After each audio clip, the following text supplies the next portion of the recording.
seat off!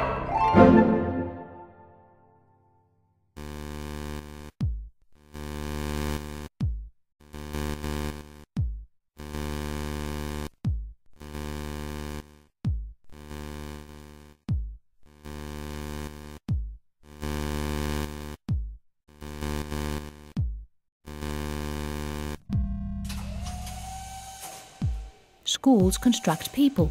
The construction process is called education. Information is the tool with which people are constructed. Information established during childhood has exceptional durability. Information used for the construction of people is dependent on the type of person one wants to construct. All information transmitting entities are schools. Family, cinema, television, radio, newspapers, books and the internet are all schools in a broader sense.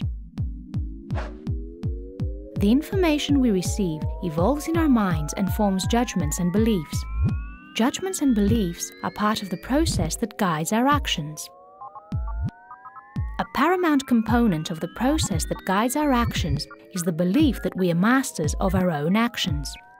The more we believe that our will is the foundation of our actions, the less we are concerned.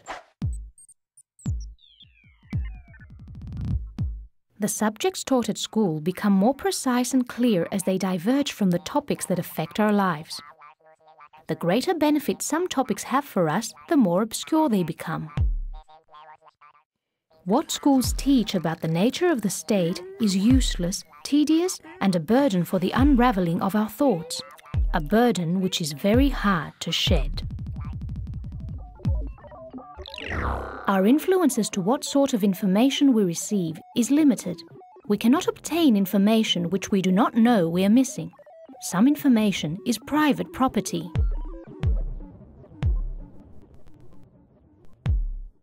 The expression that someone knows what one does means that this someone comprehends the reasons behind his actions and foresees their consequences. The more we act without knowing the reasons, the conditions, and the outcome of our actions, the more we ourselves become reasons, conditions, and outcome of the actions of others. It is said that land, capital, and labor are productive and creative factors. The reason for this lies in the result.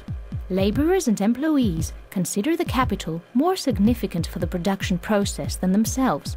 This modesty is the result.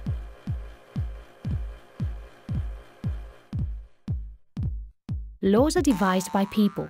In order for laws to be meaningful, they need to be operable. A law is operable only when enforced by means of violence.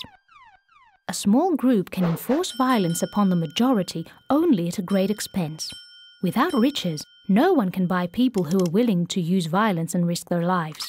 Without these sort of people, firearms, clubs, and tanks are useless. In order to find out who makes the laws, all one needs to do is look at the results of the laws. If the people had the authority, which according to the Constitution stems from them, they would not have created laws that have dire consequences. Nobody can depend on the Constitution. The Constitution lies. When the first people got rich enough to form a gang for the oppression and exploitation of others, the notion of what we nowadays refer to as a state was born. The state is the evolution of a gang. Our educators do not deny that in the past the state was the instrument of a minority for the oppression of the majority. If pushed, they will reject even the Athenian democracy.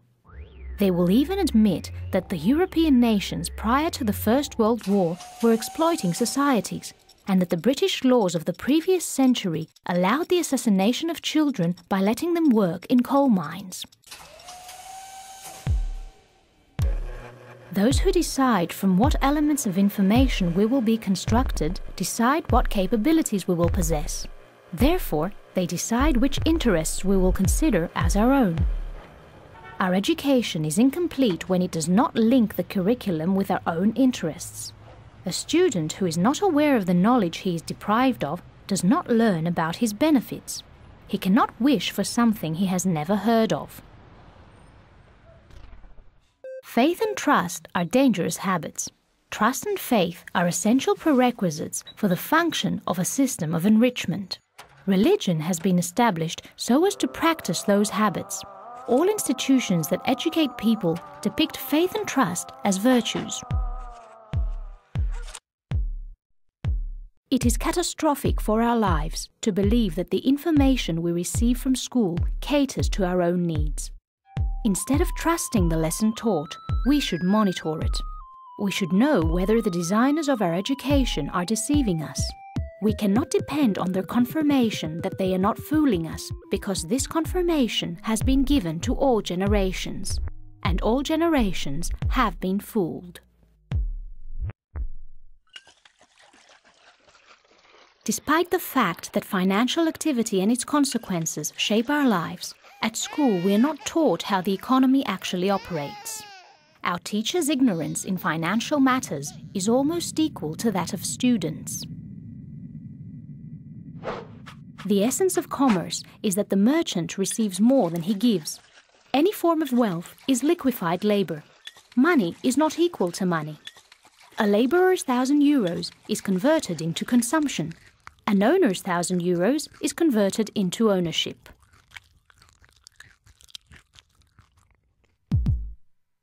Whether or not a person is the object of exploitation is completely irrelevant to how she feels or thinks about it. Whether someone is the object of exploitation is only dependent upon whether she is obliged to make other people rich. Mr. wants to build a factory and can invest €5 million. Workers build the buildings, construct the machines and the rest of the apparatus. Engineers form the blueprints, designers design them, and transporters transport the pieces to the factory. Mr. pays them a certain amount of money. With that amount, they buy clothes, food, bedding, and they pay the rent. All of these have been produced by other workers. Mr. did not produce either the clothes or the factory. Why then should he be allowed to liquefy labor he has not produced? This would not have been accomplished without laws, public authorities, the police, and the army, that is, the state. If the citizens disobey Mr. X's laws, they may even be confronted with firearms.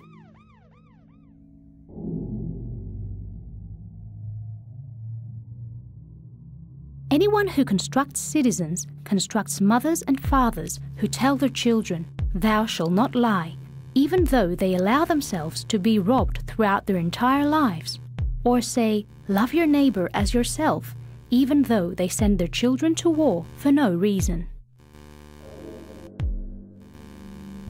It is hard to say to which degree the lesson, especially that taught in elementary school, is equivalent to the industrial production of insanity. If we do not resist against the spirit of the schools, newspapers, radio and television, then our thoughts will carry on being our enemies.